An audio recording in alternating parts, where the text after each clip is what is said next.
We're here with Rebel Morrow and she is riding Hillgrove Enviable today. Whereabouts did you find this horse? Actually, I was teaching a clinic up in Queensland and one of the young girls that I've taught for a while was riding this beautiful mare, and I noticed her brand first of all, and it's the same brand that was on my old Olympic horse Oakley Groover, and I started to ask questions from there.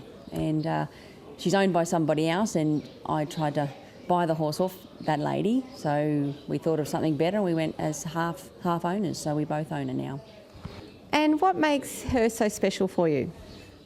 She's a very, very, very brave, opinionated, strong, career woman, literally. She's a mare and she really keeps me on my toes, so she's an extremely opinionated woman, and that's good.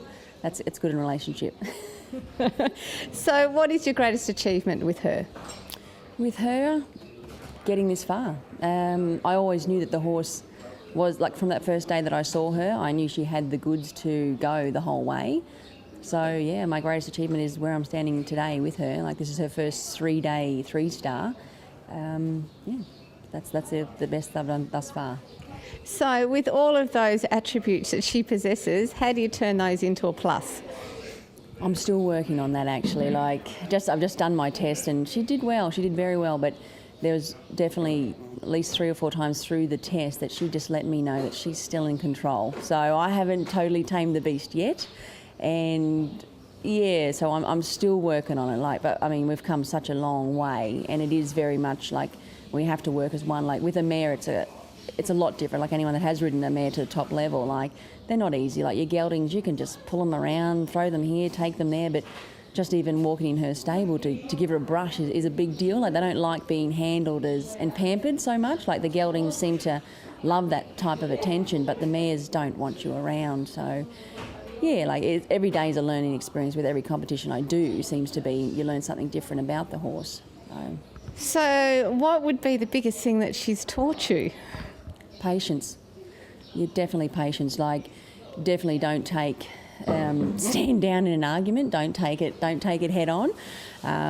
You have to come to a mutual agreement. When we're working, and she's taught me patience. I'm very fortunate that I've come across her in my later years, not in my earlier years, because I definitely couldn't have ridden it 10 years ago.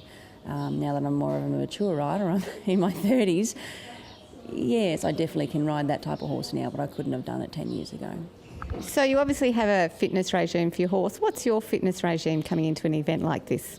Well, that question does get asked a lot, and I don't know. I guess I stay pretty fit just generally because what I do. I'm a professional horse rider, so I'm always riding every day. But actually, when you come to these things, you do a lot more walking than you usually do, so my legs end up getting quite sore from that. I'm just used to hopping off a horse onto another one, but now I'm doing a lot more walking, that type of fitness, so I'm having to stretch a lot actually. I'm having to stretch every morning and night to keep me from seizing up now that I'm an older rider again.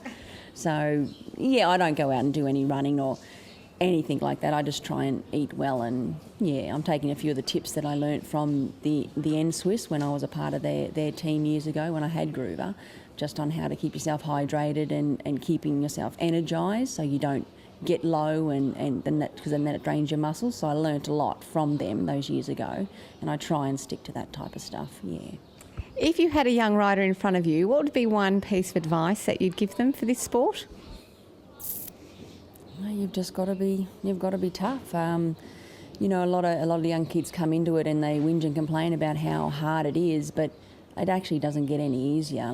Every day's tough. You have to get up in the cold. I have to hop on the horse when it's raining, and you just have to be able to be. You have to be tough, and you have to have a lot of self-discipline. I can't put sugar on top to make it all sweet and beautiful, but it's a hard sport to be in and stay in. So they have to be tough. And your favourite thing about Melbourne 3-day event? The weather. What else could I say? It's definitely the weather.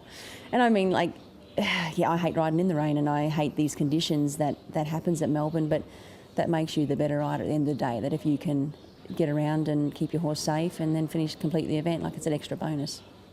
Rebel, thank you very much for your time in your busy day to coming to see and speak to Top Horse. So good luck with this afternoon. Thank you. And that's all over for Top Horse today.